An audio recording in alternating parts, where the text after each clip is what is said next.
Hello everyone. In the previous class we have covered the structural mechanics chapter number our combined bending and twisting chapter. In that chapter we covered total syllabus. So next I want to move on new chapter column and strut. So first before starting you should know what is column and what is strut. Column क्या है और strut क्या है, ठीक है. पहले समझते हैं स्ट्रट क्या है, ठीक है. उससे पहले हम जितना भी पढ़े थे अभी तक वो बीम के बारे में पढ़ रहे थे, ठीक है. बीम, तो बीम क्या रहता है एक स्ट्रक्चर में, हॉरिजॉन्टल मेंबर, वो रहता है बीम, ठीक है. अगर वर्टिकल मेंबर रह गया तो उसको बोलते हैं कॉलम, ठीक है. This is the basic difference between beam and column. ये तुम पढ़े होंगे, हर एक सब्जेक्ट में यूज होता है बीम कॉलम कॉन्सेप्ट. बीम मतलब हॉरिजॉन्टल मेंबर, कॉलम मतलब vertical member. Okay, so now column is generally constructed to bear the compressive load. Yes और नो. जनरली कंप्रेशन को ये रेजिस्ट करता है, कंप्रेशन लोड ले सकता है कॉलम, ठीक है. और स्ट्रट भी कंप्रेसिव लोड ले सकता है. तो डिफरेंस क्या है, जनरली स्ट्रट में बेंडिंग मोमेंट एक्ट नहीं होता है, ठीक है, बट कॉलम में बेंडिंग मोमेंट एक्ट हो सकता है, ठीक है. ये पहला डिफरेंस. सेकंड डिफरेंस क्या है, जनरली स्ट्रट रहता है हमारा शॉर्ट मेंबर, ठीक है, बट कॉलम रहता है long member. This is the second difference. Quantitatively you can see the effective length by depth if less than 3 then that is strut. If effective length by D greater than 3 then that is column. Okay, that is also divided into two types. One is short, one is long column. Short column किसको बोलते हैं, जिसका value 3 और 12 के बीच में रहेगा, ठीक है. तो वो रह गया तुम्हारा शॉर्ट. अगर इससे ज़्यादा हो गया 12 से तो वो हो गया लॉन्ग कॉलम, ठीक है. तो ये तुम्हारा basic fundamental knowledge about column and strut, ठीक है. Most important concept is these are the structure to resist the compressive load. Okay, this is the short member, it is the longer member. Okay, तो अभी तुम्हारे दिमाग में सवाल आता होगा इफेक्टिव लेंथ क्या है, ठीक है. इफेक्टिव लेंथ मतलब क्या है, ठीक है. इफेक्टिव लेंथ मतलब सबसे इजी इसका डेफिनेशन, बहुत सारा डेफिनेशन है इसका. इजी डेफिनेशन क्या है, it is the distance between zero bending moment, ठीक है. सपोज एक पॉइंट में यहाँ पे बेंडिंग मोमेंट जीरो और यहाँ पे जीरो बेंडिंग मोमेंट जीरो, तो ये डिस्टेंस रहता है इफेक्टिव लेंथ. यहाँ पे भी हमारा बेंडिंग मोमेंट जीरो रहेगा, यहाँ पे भी जीरो रहेगा. मैं 4 केस बता दूंगा तुमको, वहाँ पे क्लियर हो जाएगा, ठीक है. वो चारों केसेस मैं बता रहा हूँ, अभी बता रहा हूँ.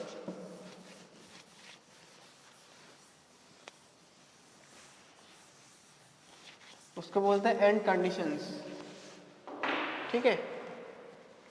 एंड कंडीशंस,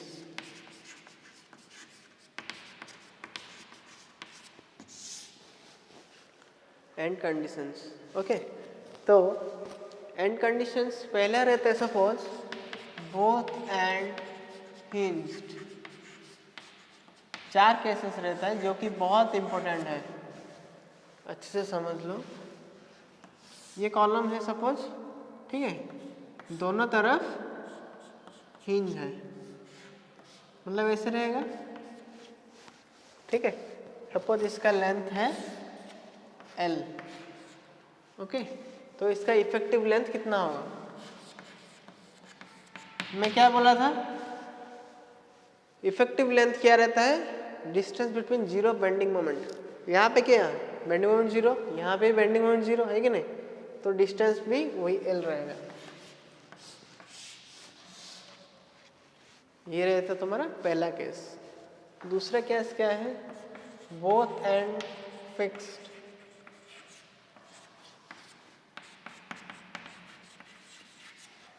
ठीक है, बोथ एंड फिक्स्ड, ये रहता है पहला केस। दूसरा क्या है, फिक्स कर दो दोनों को, ये भी एल, तो इसमें एल इफेक्टिव कितना होगा,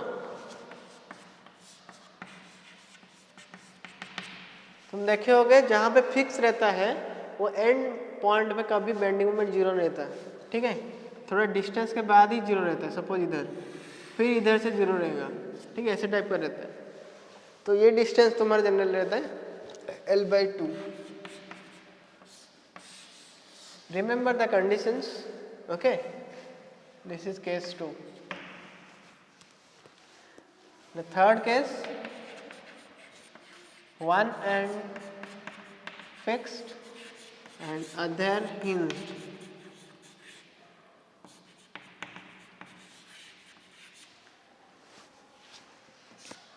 तो ये सपोज फिक्स रहेगा, ये हिंज रहेगा, सपोज लेंथ L, तो इसमें क्या रहेगा, L इफेक्टिव ये जनरेट है L/√2, ओके। फिर last case, one and fixed and other free, इसका डायग्राम क्या रहेगा, ये फिक्स रहे वो फ्री है, ठीक है। तो इस केस में जनरली तुम्हारी इफेक्टिव लेंथ डबल हो जाता है, इसमें रहता है 2L, okay. These are the 4 cases of end conditions, okay, which you have to remember for your exam point of view. Any exam will give one question will definitely come for these conditions, okay, kindly note it.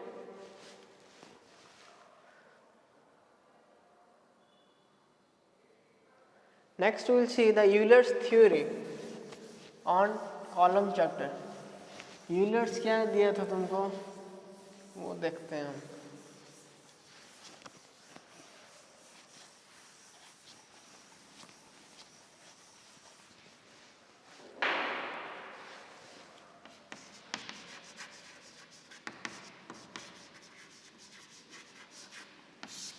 Euler क्या बोलता है, column के chapter में ये बोलता है कि column general रहेगा लॉन्ग या स्लेंडर, ओके। इसका पहला एजम्पशन है लॉन्ग और स्लेंडर कॉलम एक ही टर्म है, ओके। शॉर्ट कॉलम में नहीं होगा, क्योंकि अगर कॉलम शॉर्ट रह गया तो वो फेलियर होता है क्रशिंग के थ्रू, ठीक है। अगर शॉर्ट कॉलम रह गया तो ये क्रशिंग फेलियर होता है कि नहीं, क्रश हो जाएगा कॉलम। बट अगर लॉन्ग कॉलम रह गया वो क्या है, बक्कल होगा, है कि नहीं, बक्कल या फिर बैंड, ओके। तो यूलर बोलता है वो कॉलम लॉन्ग होना चाहिए, ठीक है। अगर लॉन्ग हुआ, लॉन्ग कॉलम हुआ, स्लेंडर कॉलम हुआ, तो उस केस में वो एक क्रिपलिंग लोड या बकलिंग लोड दे दिया है। क्रिपलिंग लोड या फिर बकलिंग लोड, मतलब कितना लोड देंगे तो उसके बाद वो कॉलम बकल होगा, ठीक है। बकल मतलब एक टाइप ऑफ फेल्यूर कॉलम का, ठीक है। तो वो कितने लोड देने पर बकल होगा वो थियरी दे दिया यूलर, ठीक है। तो वो थ्योरी के अनुसार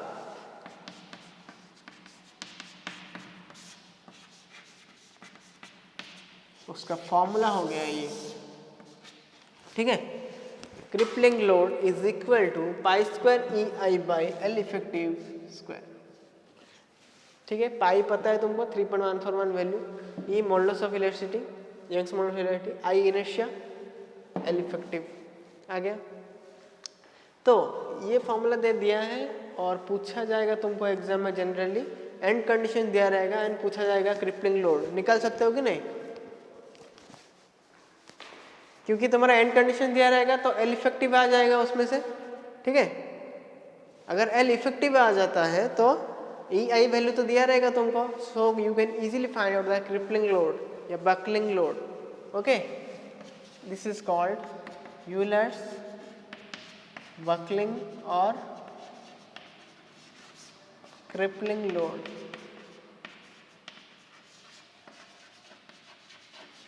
यस और no, that is π² EI/L effective square. L effective कितने कैसे निकलता है मैं बता चुका हूँ, EI तुमको पता है।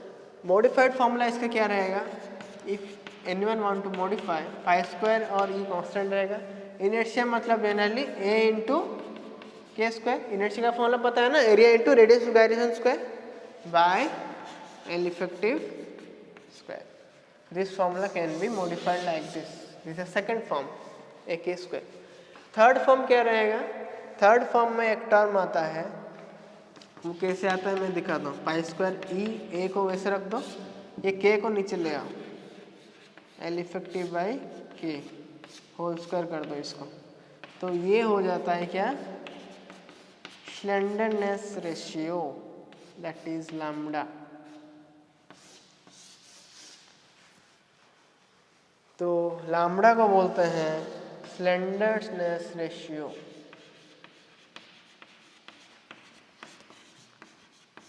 The symbol is lambda. Okay, so then lambda रहता है तुम्हारा L effective by minimum radius of gyration. ये रहेगा तुम्हारा स्लेंडरनेस रेशियो. तुम्हें एग्जाम में पूछा जाएगा what is slenderness ratio. So you can write the ratio between effective length per minimum radius of gyration. Okay, that is slenderness ratio. So this is the different form of Euler's formula. Okay, so अगर तुम्हें पूछा जाएगा अगर both end fixed तो L effective कितना रहेगा? L/2 रहेगा, तो L effective पे जगह L/2 पुट करना. ठीक है, E दिया रहेगा, I अगर नहीं दिया रहेगा AK दिया रहेगा. ठीक है, कुछ भी फॉर्म दिया रहेगा, बस you have to put the values and you can get the answer. Most easy question you can get from column, that I can assure you, that most easiest. Okay, this is the mostly the concept and fundamentals of column chapter. So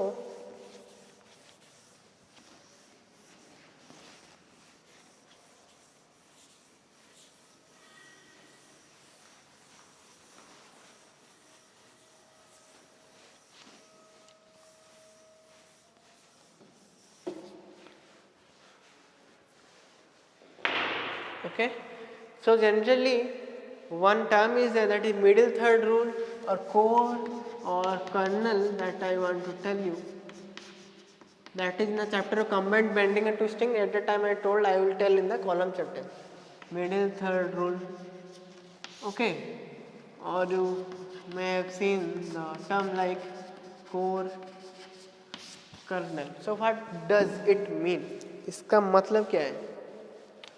suppose तुम्हारे पास एक rectangular structure है, ठीक है, उसका width है b, depth है d. ठीक है, इस स्ट्रक्चर में तुम्हें ऐसे एक एरिया फाइंड आउट करना है. तुम लोड कहीं से भी दो, उसमें टेंशन एक्ट नहीं होगा. ओके, टेंसाइल फोर्स जीरो रहेगा, no tension. Okay, only compression आएगा उसमें. उस केस में हमारा कोर या कर्नल का कॉन्सेप्ट आता है. तो वो केस में क्या है, if it is rectangular structure then it can make rhombus like structure. Okay, so in that rhombus the value of this is, the eccentricity value is b/6 and this is d/6, the eccentricity value. अगर तुम load इस area के अंदर दोगे, ये eccentricity के अंदर दोगे लोड, तो there will be no tensile force. Okay, tensile force या स्ट्रेस उसमें एक्ट नहीं होगा. ठीक है, वो रेक्टेंगुलर स्ट्रक्चर रहेगा तो वो जनरली एसेंट्रिसिटी रहता है b/6 और इसको बाय समझना d/6. Remember this value, E means eccentricity.